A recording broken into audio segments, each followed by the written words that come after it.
I was a beggar the first time Letty Asher ever laid eyes on me, and that is the truth I have never once been ashamed to tell. They had run me out of Ledger an hour before. 3 men with a length of wagon chain and a deal of liquor in them decided a stranger with a torn coat and no horse worth the name was a thing to be driven off, and I let them drive me, because a man learns when the arithmetic is against him. I went down the freight road in the last of the light with the chain rattle still ringing behind me and a cut over my eye where the youngest of them had got brave, and I thought, the way I had thought my whole life, that this was simply the shape of the world for a man like me. You ride in hungry, you ride out bleeding, and nobody between counts you worth the trouble of a kind word. Then I came over the rise above Antler Creek and saw the lamp burning in the window of a little board way station, and a woman on the porch with a rifle across her arm, watching me come. "That's far enough," she said.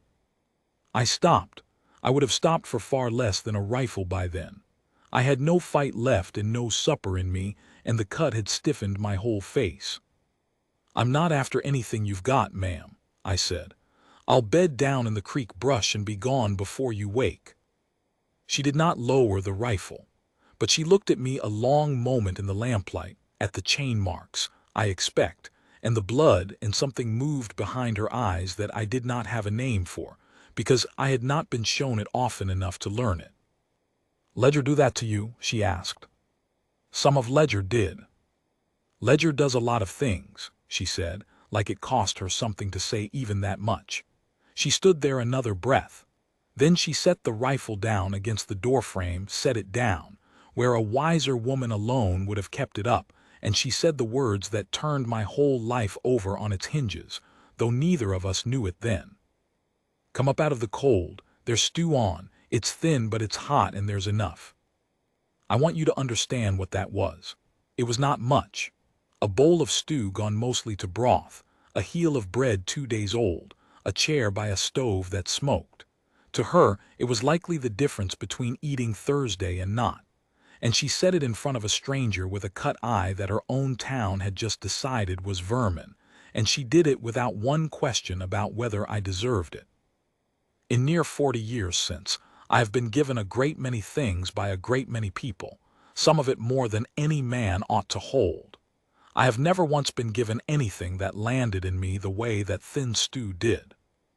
Her name was Letty Asher, and the place was hers, though the bank in the territory seat would have argued the point. I learned it across 2 days, the way you learn things from a person who does not waste words. Her husband Daniel had built the way station on the freight road 3 years back, betting that the road would carry trade enough to feed them, and it had for a while, until a fever took him one wet spring and left her with the place, a small daughter, and a note he'd signed against better times that never came. The note had been an honest debt to an honest banker once. It was not honest anymore. It had been bought up, she told me flatly, by a man named Harlan Pruitt who ran freight and stock out of Ledger and meant to own the whole road from the buttes down to the river before he was through.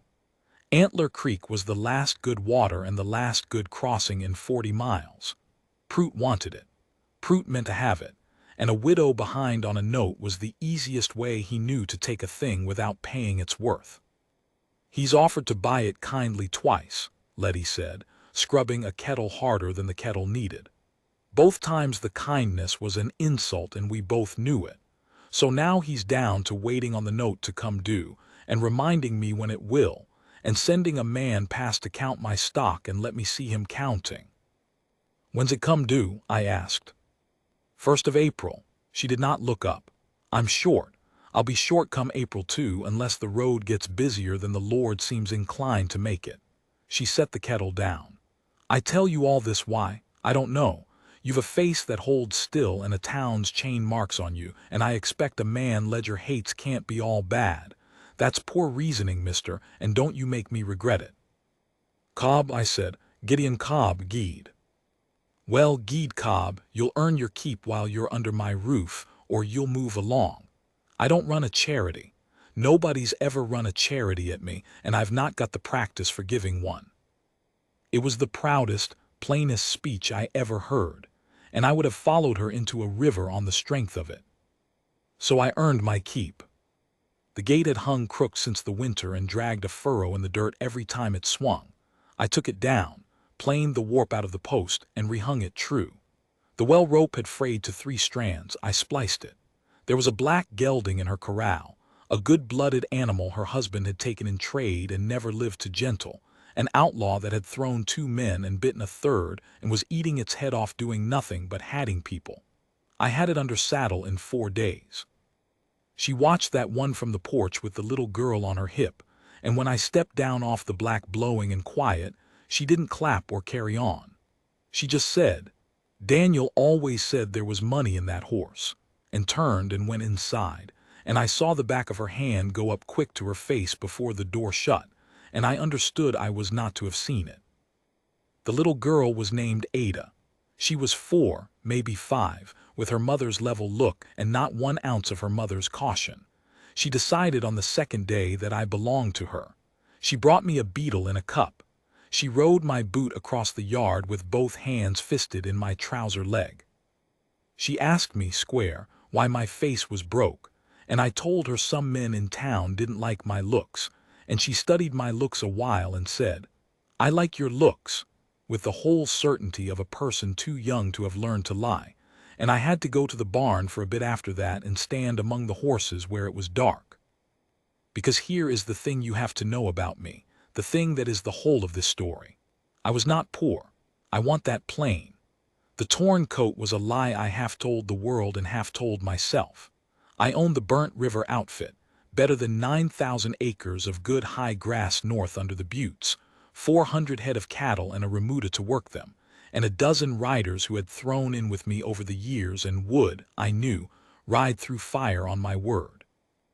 I had built it out of nothing across 20 years, the way a man with no people and no name builds a thing, by working when others slept and wanting it more than was good for him. And I had ridden away from it that autumn, told my foreman I'd be a month, and gone down country in my oldest coat with no badge of any of it on me, because a sickness had got into me that all that grass could not cure. I had got to be a man of 40 who had never once been chosen. Bought, yes, men will hire your hands and your gun and your judgment all day. Feared, a little, but never once had a soul looked at Gideon Cobb when there was nothing to be got from him and decided he was worth the keeping. And I had taken to wondering in the long nights whether the lack was in the world or in me.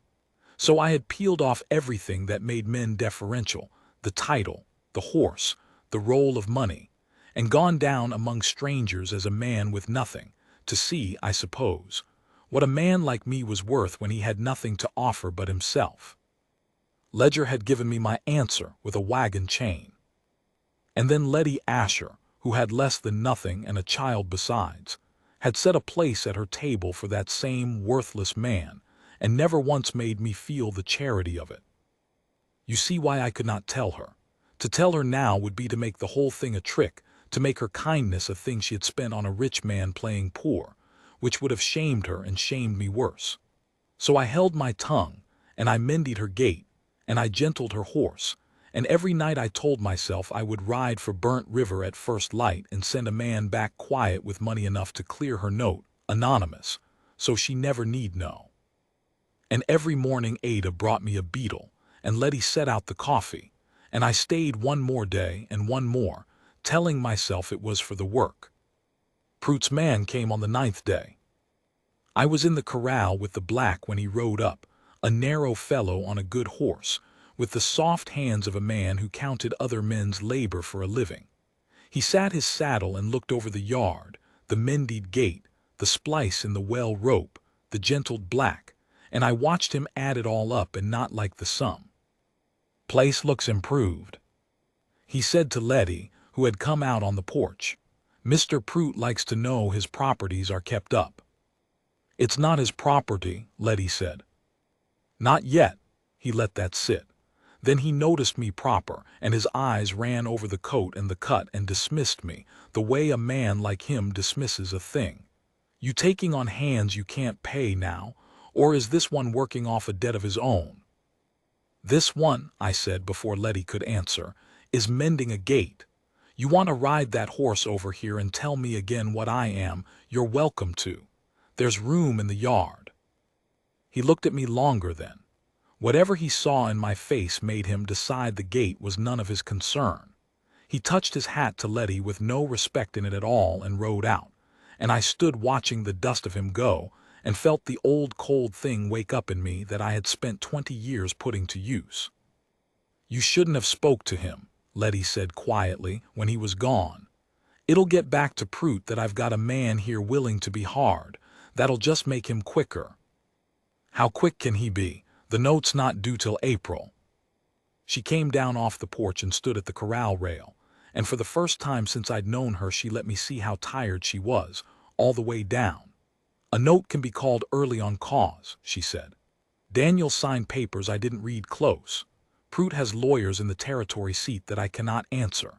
If he wants this place before April, the law in this county is friendlier to him than to me, and he knows it and I know it, and standing in my yard being brave about it doesn't change a line of it." She looked up at me. "I'm not telling you to go. I'm telling you that staying near me right now is staying near a thing that's sinking, and you've troubles enough of your own. I won't think less of you for getting clear of it." And there it was, the door she opened for me to leave through, opened gently, generous even in that, because she thought leaving was the kindness I'd want.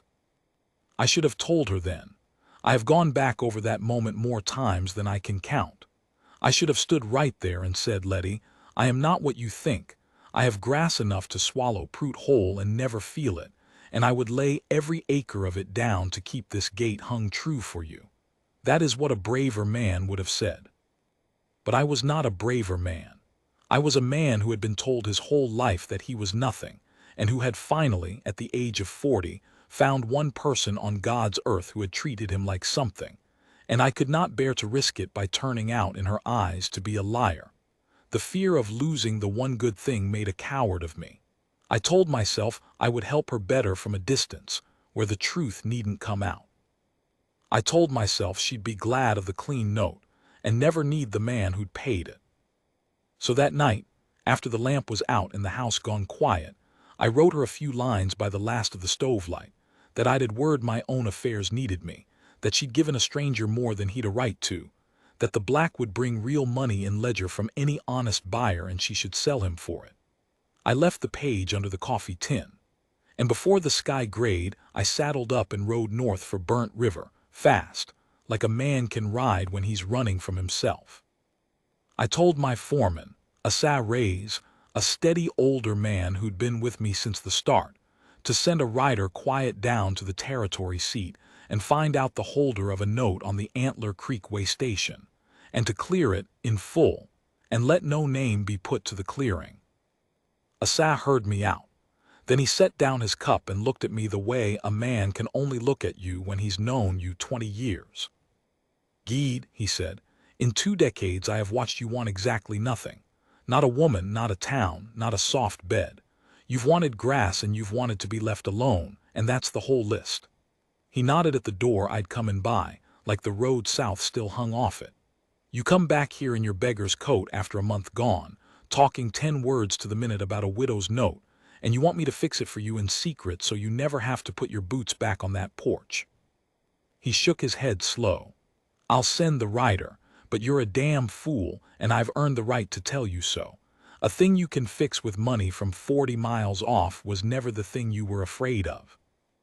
I told him he could keep his philosophy and ride his rider.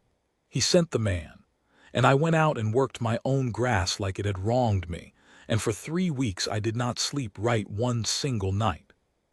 Because Asa had put the splinter in true. The note was the small fear. The big one, the one I'd carried so long I'd stopped feeling it as fear and started taking it for the plain fact of myself, was that I was a man no one would ever choose. And I had just proven it again in my own hand, by sleeping 10 days within reach of the one person who'd looked at me like I was worth something, and then sneaking off in the dark rather than stand in front of her as I was and find out for certain whether she could want me. I'd called it kindness. It was the oldest cowardice there is. It is easier to never ask than to ask and be told no. The rider came back on the third week. He'd reached the territory seat. He'd found the note. He had not been able to clear it. Pruitt had already called it.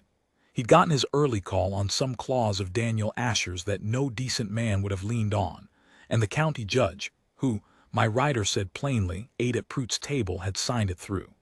The way station was to be made over to Harlan Pruitt's holding on the last day of March, a full month early. There was a notice posted. There was, the writer said, talk in Ledger that the widow had a week, perhaps less, to clear off the place that her husband had built and was buried beside. A week. I have done a number of hard things fast in my life. I never moved faster than I moved then. I had to route out the crew, every rider on the Burnt River books, a dozen of them and 3 wagons, and I sent a man ahead at a dead run to the territory seat with a letter to the one lawyer in the country I knew to be honest and could not be bought, a man named Halloran who had handled my own paper for years and owed me nothing but the truth. And I put on no beggar's coat. I put on my own good coat and my own good horse, and I rode for Antler Creek at the head of my own men with the title of 9,000 acres in my saddlebag, and 20 years of being feared finally turned, for once in my life, towards something I wanted to protect instead of something I wanted to take. I had spent 40 years learning I was nothing. I was about to find out whether I could be of use to the one person who'd never believed it. We came down off the rise above Antler Creek a little after sunup, 12 riders and 3 wagons, and the whole yard below was already full of the wrong men. Pruitt had come himself, which I had not expected, and which told me how badly he wanted the place. He had 8 or 9 hands with him and 2 wagons of his own, drawn up to load out, and his narrow clerk with a sheaf of papers, and Pruitt himself sat his horse in the middle of the yard, a heavy, well-fed man with a banker's beard, watching his men carry Letty Asher's life out her own door and stack it in the dirt. And there on the porch was Letty, with Ada held hard against her and the rifle nowhere in sight. They'd have taken it first thing, standing straight as a fence post in front of her own door while strangers emptied it behind her, refusing, by the set of her shoulders, to weep where Harlan Pruitt could see it. I have carried that picture in me 30-odd years. I will carry it out of the world. We came down the slope, and the sound of us turned every head in the yard. A dozen mounted men coming on at a working trot is a sound you feel in your chest before you place it. Pruitt's hands stopped with their arms full of another family's belongings. Pruitt himself turned his horse, and I watched his face do its arithmetic, and I watched the arithmetic frighten him, because he was a man who counted, and a dozen hard riders behind a man he did not know was a sum he could not make come out in his favor. I rode in through his men and put my horse between Pruitt and the porch, and I let him get a long look at me before I spoke, and I watched him not know me, and then, slow, begin to. "You," he said. "Me," I said. "You called me a debt working itself off last we spoke. I've been called worse by better." I let the title slide partway out of the saddlebag, just far enough to be seen, and behind me a Sarraise nudged his horse up to my offside the way he'd done 100 times, and the rest of them fanned out easy across the yard, not a hand near a gun, every one of them just there, which is its own kind of speech. Gideon Cobb, Burnt River. North under the buttes. I expect you've heard the brand even if you never met the man. These are my riders. That fellow burning up the road to the territory seat behind us is carrying a letter to Halloran. You'll know Halloran, the one lawyer in this country you couldn't buy a cup of coffee from, asking him to take a long, slow look at exactly how a county judge came to call an honest widow's note a month early on a dead man's misread clause. I leaned on the horn. "How's that arithmetic coming, Pruitt?" I will give Harlan Pruitt this. He was not a coward in the ordinary way. He sat there and tried to bluster. The note was legal, the judge had signed, the property was made over. I was a stranger interfering in lawful business. And he was right enough on the paper of it that a smaller man than Halloran would have let it stand. But he kept glancing at my riders, and at the brand they all wore, and a man who has spent his life taking small things from people too weak to stop him knows, all the way down, the day he has finally reached for something with teeth. "The note's mine to clear," I said when he ran down. "I'll clear it. Today full, every cent, and you'll write Mrs. Asher a paper in front of all these witnesses, releasing every claim you've ever made or bought on this place forever, or you'll explain to Halloran, and then to whatever Judge Halloran finds who doesn't eat at your table, just how that early call got signed. Those are the two roads, Prout. Pick the one that doesn't end with your judge in front of a judge." He picked the road I gave him. Men like him always do, once the price of the other road climbs past what they can carry.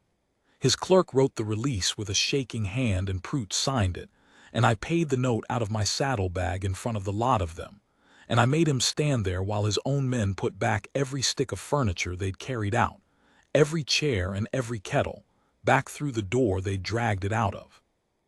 Then I told him to get off the place, and he got, and his men got behind him, and the dust of them going down the freight road was the sweetest dust I ever breathed.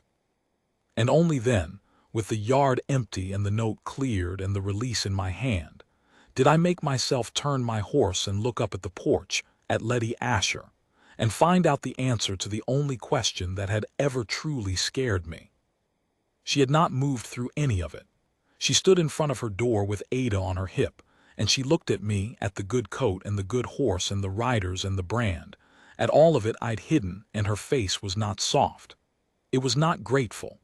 It was white and still and terribly steady, and I understood with a drop in me like a well going dry that I had got everything exactly wrong. "Mama," Ada said into the silence, delighted, pointing at me. "It's Gede. Gede came back." She squirmed to get down and ran across the whole yard and grabbed my stirrup with both hands and looked up the height of the horse at me. "Why are you so tall now?" "Ada," Letty said, "come here." And the child went, slow, hearing in her mother's voice the thing children always hear. I got down off the horse. I took my hat off, which I do not believe I had done for any human being in 20 years. I came to the bottom of the porch steps and no farther, because the look on her face was a fence, and I had built it. "You let me feed you," she said. Her voice was very quiet and it did not shake, which was worse than if it had. "You let me give you the last of the stew.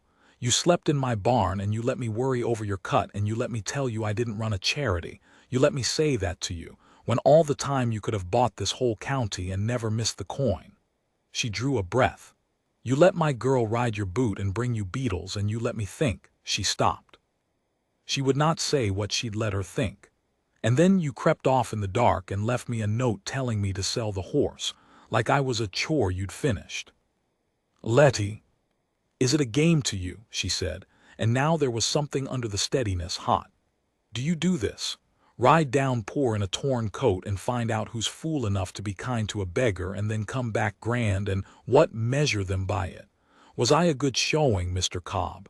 Did I feed you nice enough?" And I will tell you, every word of it landed true, because it was exactly what it must have looked like, and I had been too much a coward to keep it from looking that way. So I told her the truth, all of it. Standing at the bottom of her steps with my hat in my hand and her daughter peering around her skirts, I told her about the grass and the riders, and about being a man bought 100 times and chosen not once, and about getting to 40 and not knowing if the lack was in the world or in me, and putting on the old coat to go find out what a man like me was worth with nothing in his hands. I told her Ledger gave me a wagon chain for my answer, and that I'd believed the wagon chain, because I'd been believing some version of it my whole life. And I told her that then she'd set down her rifle, set it down, where a smart woman wouldn't have, and put thin stew in front of a beggar with a cut eye and never once asked if he'd earned it. And that it was the first time in 40 years a living soul had looked at me when there was nothing to be got, and decided I was worth the keeping.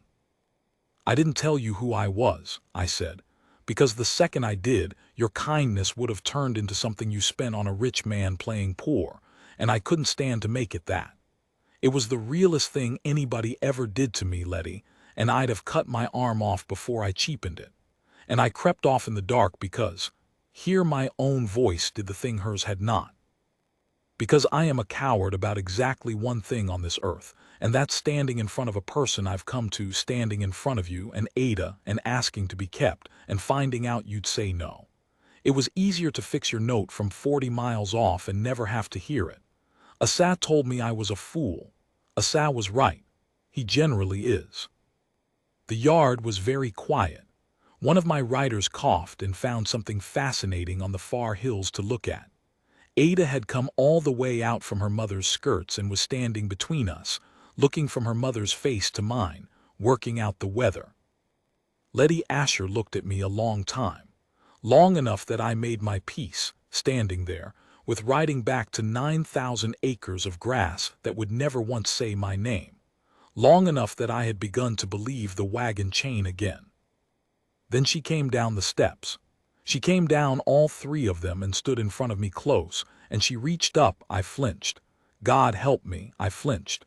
A grown man, 20 years feared in 3 counties, and she put her hand flat against the side of my face, over the place where the cut had healed to a thin, pale line. "You great fool of a man," she said, and her voice broke clean in half on it. "I didn't feed you because I thought you were poor. I'd have fed a poor man and sent him on. I fed you, and then I kept finding reasons you ought to stay another day, and another, and I told myself it was the gate and the horse, and it was not the gate and it was not the horse." The tears came now, and she let them, here in her own yard with no brute to see, only me and 12 riders pretending hard to be elsewhere. "It was that you talked to my girl like she was a person. It was that you mended a thing without being asked and didn't want thanking. It was your face that holds still. I'd have kept you if you'd never owned a blade of grass in your life. You," she struck me lightly on the chest with the flat of her hand, once helpless, "and you ran off thinking a woman like me couldn't want a man like you." When I'd already, she stopped and put her forehead down against my chest where she'd hit it, and I got my arms around her and her girl both, slow, like a man handling something he cannot believe he's been let to hold, and I held on. "You'll have to court me proper," she said into my coat after a while, muffled and fierce. "I won't be carried off grateful. I won't be a thing you rescued. I clear my own debts when I'm able, and you'll let me try, even when it'd be faster to throw money at it. Do you hear me? I've run this place alone 3 years, and I'll run it beside you, not under you." "I never wanted you under me," I said. "I wanted you to look at me. You already did that. Everything after's just the long version." "It's tall," Ada announced from somewhere around our knees, having reached her verdict on me at last. "But I still like its looks." And I laughed, which was a thing I had also near forgotten how to do, and Letty laughed through the crying, and a Asa raise called from across the yard, dry as the buttes, "Boss, do we unload these wagons, or do we stand here and weep all morning? Because the men have got a wager going, and the weeping side is winning." So we unloaded the wagons. That was the spring of it. The riders did fill her yard, that part the title would not lie about, because it happened, though not the way a body would guess. They did not fill it to carry her off or to lord anything over Ledger. They filled it because once Burnt River knew the boss was settling at Antler Creek, every man jack of them found a reason to drift down and have a look at the woman who'd done what no money and no grass and no 20 years had managed, which was to get Gideon Cobb to take his hat off and stay. They mended her barn that didn't need mending. They built a proper bunkshed against the road trade Asa swore would come, and come it did, once word got round that the Antler Creek crossing was held by Burnt River and no man's freight got robbed within 40 miles of it. They spoiled Ada to a fault. They voted me, in private and to my face, the luckiest fool ever to wear the brand, and they were right. We married in the fall, under the buttes. With Ada carrying flowers, she dropped one at a time the whole length of the aisle, deliberate, so as to make it last. Letty kept the Antler Creek deed in her own name a full year before she'd put mine beside it, and I let her, because she'd told me to let her, and because I had learned at last that being allowed to wait on a person's own choosing is a finer thing than being able to buy your way past it. She cleared the last of her own small debts herself, every cent, the way she'd said she would, and showed me the paid receipts not to be proud but so I'd know she'd meant it. And I have never in my life been so glad to be made to stand aside and watch someone do a thing for herself. Harlan Prout left the county within the year. Halloran's long, slow look turned up enough about that early called note, and that well-fed judge that Ledger got itself a new judge and Prout got himself gone to, wherever such men go to start over being grasping among strangers. I did not gloat. I had been gone enough in my life to know what it costs a man to start over among strangers, and to know that the difference between him and me had never been the grass. It had been one woman, on one cold night, who set her rifle down and a plate out, and so unmade a beggar into a man worth keeping. Ada grew up calling me Pa, then Father when she got grand about it for a stretch in her teens, then Pa again ever after. She has children of her own now on the place south of ours, and the eldest of them, a girl with her grandmother's level look, brought me a beetle in a cup not a month ago, and I had to go stand among the horses again where it was dark, the same as the first time, for the same reason. Letty's been gone 2 winters now. I'll not make a long speech of it, she'd not have stood for one.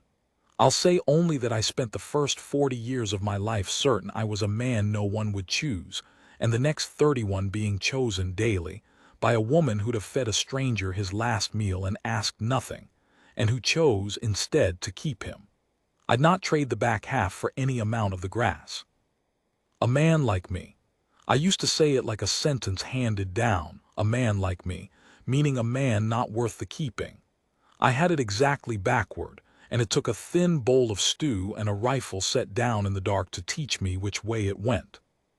If you're ever cold on a road and a lamp's burning and somebody you've nothing to offer sets a place at her table and asks you no questions, you stay. You hear me.